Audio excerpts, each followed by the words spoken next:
제17장. 에브라임 산지에 미가라 이름하는 사람이 있더니 그의 어머니에게 이르되, 어머니께서 은 1,100을 잃어버리셨으므로 저주하시고 내 귀에도 말씀하셨더니 보소서, 그 은이 내게 있나이다. 내가 그것을 가졌나이다. 그의 어머니가 이르되, 내 아들이 여호와께 복받기를 원하노라. 미가가 은 1,100을 그의 어머니에게 도로 주매 그의 어머니가 이르되, 내가 내 아들을 위하여 한 신상을 새기며 한 신상을 부어 만들기 위해 내 손에서 이 은을 여호와께 거룩히 드리노라. 그러므로 내가 이제 이 은을 내게 도로 주리라.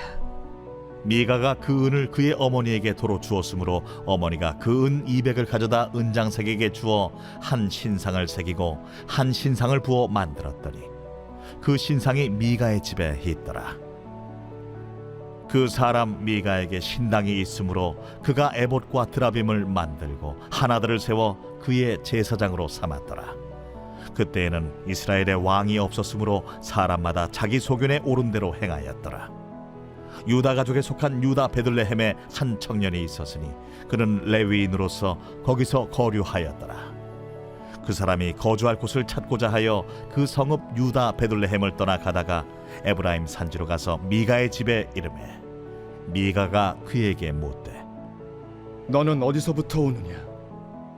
나는 유다 베들레헴의 레위인으로서 거류할 곳을 찾으러 가노라. 내가 나와 함께 거주하며 나를 위하여 아버지와 제사장이 되라. 내가 해마다 은 10과 의복 1벌과 먹을 것을 주리라. 하므로 그 레위인이 들어갔더라. 그 레위인이 그 사람과 함께 거주하기를 만족하게 생각했으니 이는 그 청년이 미가의 아들 중 하나같이 됨이라. 미가가 그 레위인을 거룩하게 구별하매 그 청년이 미가의 제사장이 되어 그 집에 있었더라. 이에 미가가 이르되, 레위인이 내 제사장이 되었으니 이제 여호와께서 내게 복 주실 줄을 아노라.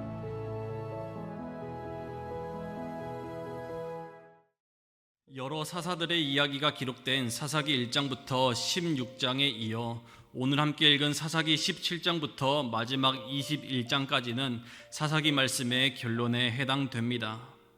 특별히 결론 부분에는 사사들의 가르침과 인도하심이 등장하지 않으며 동시에 이스라엘 사회가 얼마나 영적으로 타락했는지를 보여주고 있습니다. 우리가 사사기 말씀을 묵상하다 보면 그때에는 이스라엘에 왕이 없었으므로 사람마다 자기 소견에 옳은 대로 행하였더라 라는 말씀을 기억하게 됩니다. 본문 6절 말씀인 자기 소견에 옳은 대로 행하였던 사사기 시대에는 제사장들의 타락과 교회의 타락과 사회가 얼마나 영적으로 타락했는지를 보여주고 있습니다. 물론 사사시대에 이스라엘에는 왕이 없었습니다. 하지만 그렇다고 이스라엘에 왕이 없었던 것은 아닙니다.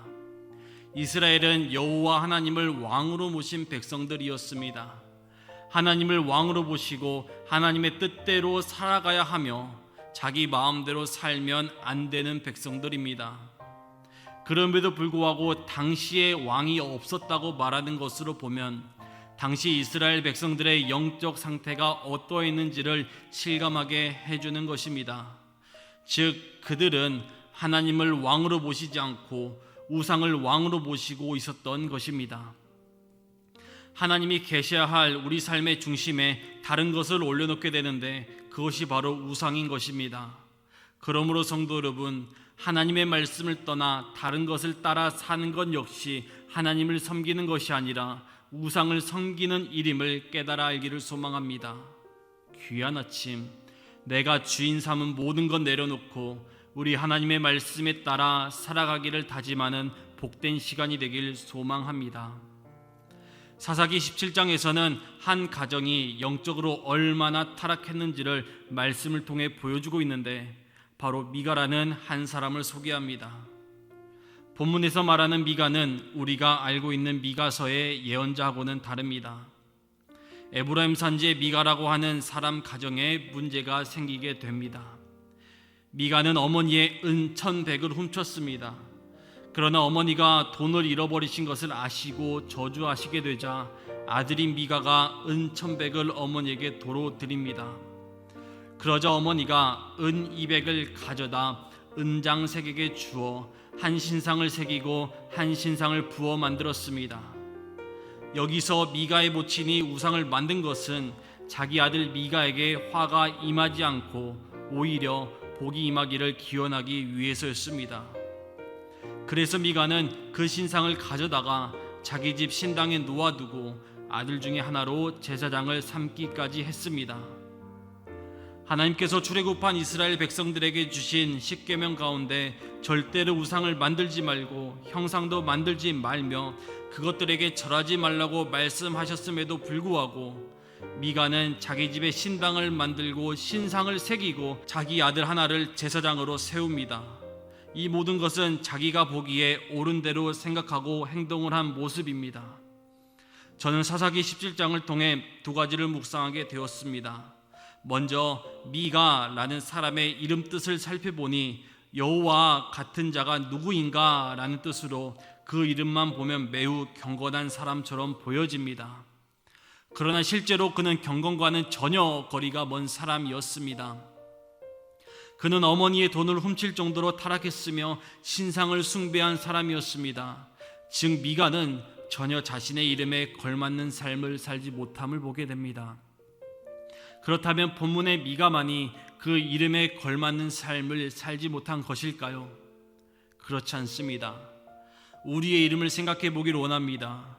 세상 사람들이 교회 다니는 사람들을 향해 성도라고 부릅니다. 성도라고 하는 이름의 뜻은 거룩한 자라는 뜻입니다. 미가라는 아름답고 좋은 이름임에도 불구하고 영적으로 타락하며 살았던 것처럼 우리 또한 거룩하지 못한 삶을 산다면 성도라는 이름이 우리와 무슨 상관이 있을까요? 우리 또한 성도라는 이름에 맞는 삶을 살아감으로 그 이름을 우리에게 주신 하나님 아버지께 기쁨이 되고 인정받는 성도들이 되기를 소망합니다. 두 번째로 미가와 그 시대의 사람들의 주인은 하나님이 아니라 자기 자신이었습니다. 물론 하나님의 자녀로 하나님의 말씀대로 살아갔지만 죄가 들어오고 타락하게 되면서 하나님의 은혜를 잊어버렸습니다. 그래서 하나님을 삶의 주인으로 모시는 것이 아니라 하가 빠진 나님을 삶의 주인으로 모시며 살아간 삶의 모습을 보게 됩니다. 이 모습은 미가와 당시 각자 소견대로 살아간 사람들의 모습입니다. 하나님의 자녀라면 하나님을 부르고 하나님께 회개하고 하나님께 나아가야 함에도 그들 삶에 코람데오의 신앙이 없었습니다. 코람데오는 매 순간 하나님 앞에 서 있는 사람처럼 하나님의 영광 아래 살아가야 한다는 뜻으로 미가와 사사시대 사람들에게 꼭 필요한 신앙입니다. 그러므로 우리 또한 말씀을 통해 코람데오의 신앙을 회복하여 매 순간 하나님의 영광 아래 살아가는 복된 성도들이 되길 소망합니다. 사도 바울은 로마서 12장 2절에서 이야기합니다. 너희는 이 세대를 본받지 말고 오직 마음을 새롭게 함으로 변화를 받아 하나님의 선하시고 기뻐하시고 온전하신 뜻이 무엇인지 분별하도록 하라. 귀한 이 하루 우리의 뜻대로가 아닌 하나님의 뜻대로 행하는 성도들이 되길 소망합니다. 또한 내 소견에 옳은 것을 따라 행하는 것이 아니라 하나님의 뜻에 따라 행동하고 하나님의 뜻을 바로 분별할 수 있기를 원합니다. 오늘 하루도 시작됩니다. 말씀을 통해 언제나 어디서나 하나님을 나의 주인으로 삼으며 크신 은혜와 크신 사랑으로 우리 삶을 인도하시는 하나님과 동행하는 성도들이 되길 간절히 소망합니다. 더불어 우리 삶 가운데 하나님께 주신 은혜와 사랑이 가득하여 성령이 충만한 성도들과 가정들이 되길 이 아침 소망합니다.